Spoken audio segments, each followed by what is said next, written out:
Hi, this is Yannick Berry. I'm editor at Undercurrent News. Today I'm joined by global food industry expert and head of Spirit Research, Matt Craze, to discuss our jointly produced Salmon Top 50 report for 2021.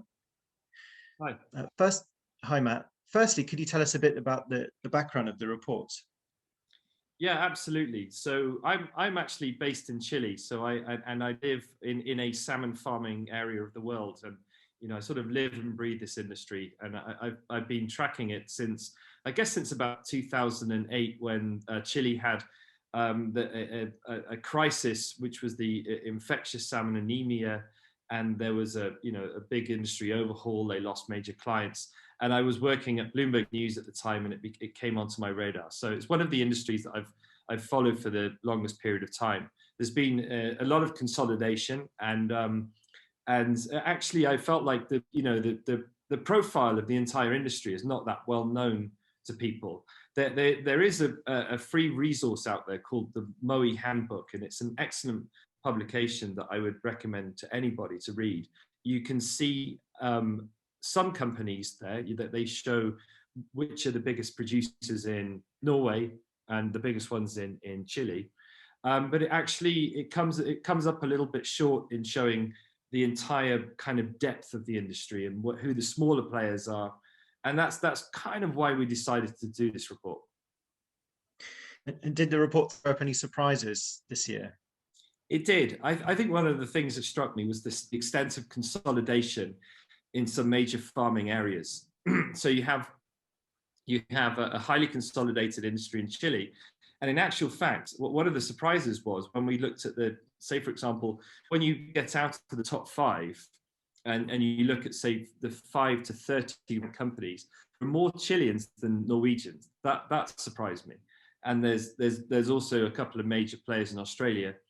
Then when you get further down into the list, it becomes very clear that Norway is really the only salmon industry that hasn't gone through a painful consolidation process. There is a whole slew of smaller family-owned companies that produce 10,000, 15,000 tons a year of salmon, and even less. And these companies are actually still profitable. They operate. They're often the biggest business in their coastal town. And there's a sort of social aspect to it as well. I think that was one of the most interesting things that we found. Right, and have you noticed any COVID-19 impacts on the rankings this year?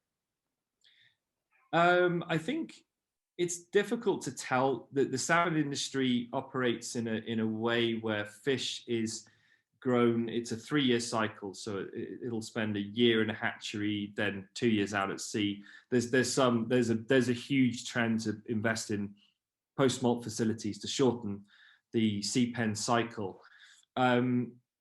So I guess in a sense we haven't really seen any significant changes yet. However, this report also does have a lot of insights. So we interview a lot of people. We packed it with different data, and I think there's a couple of things to look out for. One of the things that we focus on in the report is we give a kind of demographic profile of the industry. We show how old executives are, how old owners are. There's a whole generation of company founders who started salmon farming in the late 1970s, late 1980s, who are looking for the right moment to exit the industry and perhaps sell their company to a larger group. So what we found is that there was a lot of M&A activity in 2019. We've actually tracked that data. It's part of the report. So we have almost 20 years of M&A data, which is our own. And what we found was 2019, there was huge M&A year, the second most active year in history, and then it stopped in 2020. So the big question is, probably a lot of these deals didn't work out, and perhaps there's pent-up demand from owners to sort of see prices recover, see markets recover, see food service come back, and then perhaps it's time to sell. I think that could happen. Mm-hmm. Thanks. And so looking at the report itself, who would you recommend should buy this report? Who is this report for?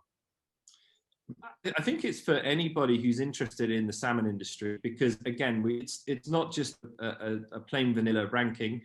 we've packed with insights. I've mentioned the graphics, but the M&A data. We've also given, we've spoken to several industry leaders, and also there's a profile on each company.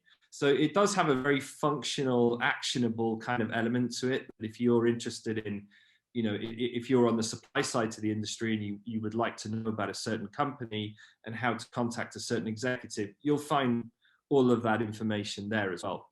But I think it's an interesting reference point for the industry if people want to know what's going on at the moment, what is the snapshot in 2021, where's this industry going, trends. I think you'll find it all there, and a lot of stuff that you can't read elsewhere, because we let the data, our original data that we compile, do the talking. So that's been our approach recently, and I think that's why it's interesting. Fantastic. Thank you very much, Matt. Appreciate that. No worries. Yeah, no, thanks. And yeah, thanks for taking the time to chat with me. Thank you very much.